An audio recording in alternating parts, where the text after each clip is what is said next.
अस्सलाम वालेकुम नाज़रीन, प्रोग्राम टॉप स्टोरी के साथ मैं हूं आपकी मेज़बान सबा परवेज़। आज हम बात करेंगे मुल्की सियासत में हलचल पर।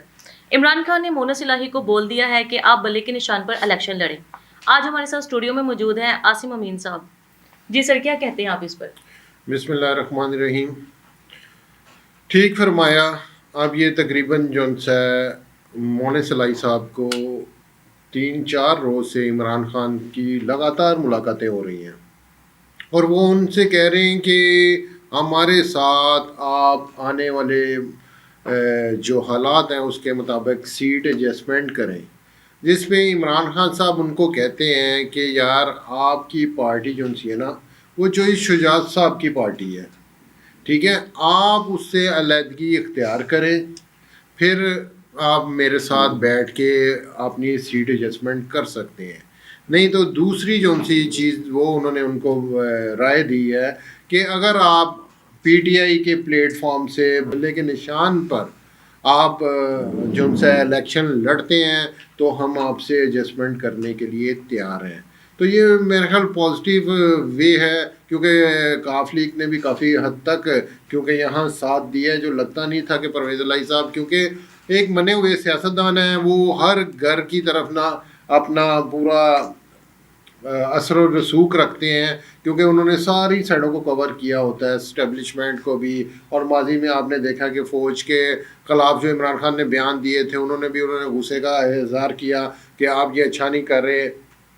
जरदारी साहब के साथ उनकी बहुत अच्छी बातचीत है, नून लीग के साथ थोड़ा सा गड़बड़ है, लेकिन जहाँ कोई सेटिंग शायद हो भी जाए, क्योंकि मादी में जैसे हो गई थी सारी की सारी जो बातचीत थी पहले नून लीग और पीडीएम की जमातों के साथ इनकी सेटल हो गई थी, लेकिन अचानक फिर उन्होंने जैसे बताया कि बाजवा साहब के कहने पे हमने पीटीआई का साथ दिया।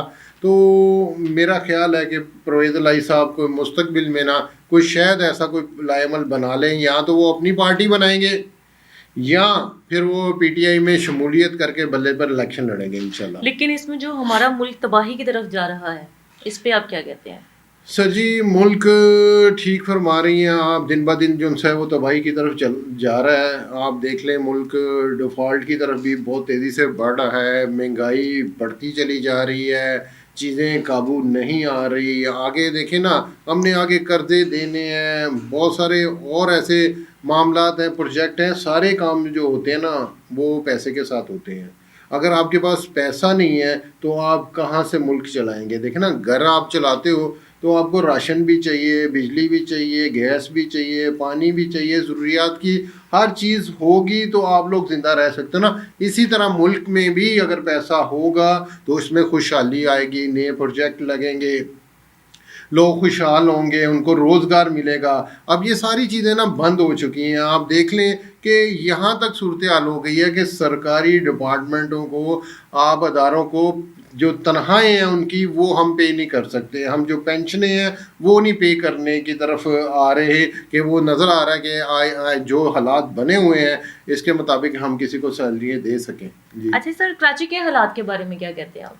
हाँ जी, कराची देखे ना, जरदारी साहब सियासत में तो बड़े हलचल डाली रखते हैं, हर टाइम ऐसा शतरंज की तरह वो चाल या कार्ड फेंकते हैं, लेकिन अपने कराची के हालात बहुत ही बदतर होते जा रहे हैं, पंजाब से भी बदतर हैं। पंजाब के हालात फिर भी बहुत अच्छे हैं। वहाँ अब जो मेन इशू बन रहा है, काफ़ी दिन से चल रहा है, कि स्कूलों में जो सरकारी स्कूल हैं उसमें देखें ना पैसे की फिर कमी की वजह से, मैं आपको बताता चलूँ कि स्कूलों की एजुकेशन जो मुफ्त किताबें दी जाती हैं ना वो भी उनके पास मैसर नहीं है। 3.5 लाख बच्चा जो है वो किताबों से महरूम है। और दूसरी तरफ देख लें, सैलाब ने जो तबाही फेरी थी उस पर कोई काम नहीं हो सका। वो यारों मददगार लोग पड़े हैं खुले आसमान के नीचे इतनी सर्दी में। फिर उसके अलावा दहशतगर्दी की तरफ वो उसी तरह जो आज से 10 साल पहले चीज़ें थी वही छीना छानी शुरू हो गई है, लोगों के साथ बहुत सारे मसले मसाइल पैदा हो रहे हैं। अल्लाह ही खैर करे। जरदारी साहब पे तो हमें बात करनी नहीं चाहिए, वो तो एक डाकू के नाम से माजी में भी मशहूर थे, अभी भी वही चीज़ है। उन्हें अपना हर ये ऐसे लोगों को अपना बेनिफिट सिर्फ नज़र आते हैं, वो अपने बेनिफिट की तरफ जाते हैं कि हमारे बेनिफिट क्लियर हो जाएं, अवाम मरे बाढ़ में जाए, उनको इन चीज़ों से कोई गर्ज नहीं होती। ये अप्रैल में इलेक्शन होंगे? अप्रैल में तो नहीं होंगे, देखें अप्रैल में तो ईद आ रही है, रोज़े आ गए हैं। मई या जून की थोड़ी सी हवा जो निकली है कि शायद इमरान खान साहब को बड़े अदारों ने ना, बड़े घर वालों ने खबर दी है कि हम कोशिश करते हैं मई में नहीं तो जून में जो है ना इलेक्शन करवा देंगे।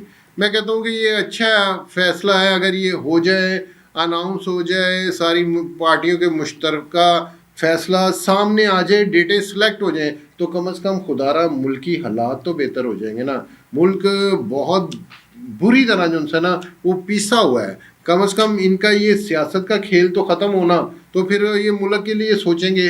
अभी तो मुल्क के लिए सोच ही कोई नहीं रहा, हर एक को अपनी अपनी पड़ी हुई है कि हमने बेनिफिट कहाँ से लेने हैं, हमने केसेस कहाँ कहाँ से ख़त्म करने हैं, किधर किधर से क्लियर करना है, फिर उसके बाद इलेक्शन की तरफ जो ये पेंडिंग है ना इलेक्शन, वो इसी वजह से है कि हम देखें ना बहुत सारी चीज़ें अब नैब में उन्होंने तरमीम की और अपने अपने केसेस को क्लियर करवा लिया ना। शहबाज शरीफ क्लियर हो गए, मरियम क्लियर हो गई, हमज़ा क्लियर हो गए, उधर पीपल पार्टी वाले बहुत सारे वज़रा जो से हैं वो क्लियर हो गए। सिर्फ खेल यही था।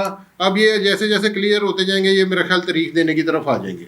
जी नाजरीन, सुना आपने हमारे प्रोग्राम को लाइक करें, शेयर करें और सब्सक्राइब करें।